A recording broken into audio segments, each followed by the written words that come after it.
Kasi nga sinungaling ka at fake news ka. May suggestion ako sa'yo, ha? Huwag mong araw-arawin ang katangahan mo. Bumili ka ng utak at hindi na mga mamamahaling damit. Nakakahawa na yung katangahan mo. Pasensya na mga ka-DDS, dahil ramdam ko rin ang galit nyo sa paninira ng babaeng ito sa ating bayan. Sobra lang talaga nakakagalit ang kabobohan ng babae na to. Sana kung wala siyang nadadamay, ha?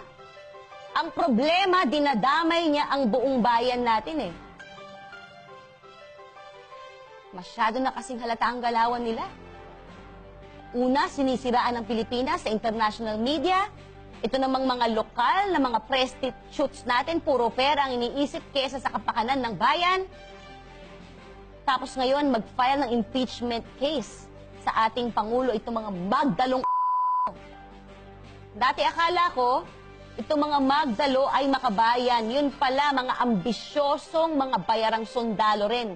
At tulad ng amo nilang si Trollanes. Sigurado akong kinakahiya kayo ng mga kasamahan ninyo sa militar.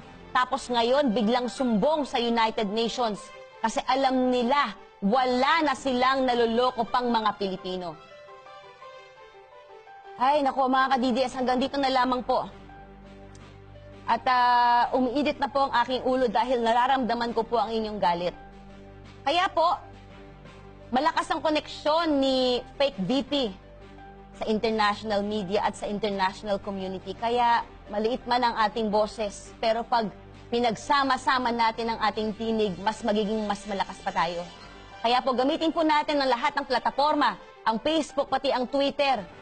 Ipahayag po natin ang ating pagkasuklang, pagkadismaya dito kay Fake News, Fake VP Leni.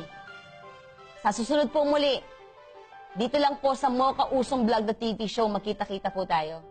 Maraming salamat po mga ka-DDS.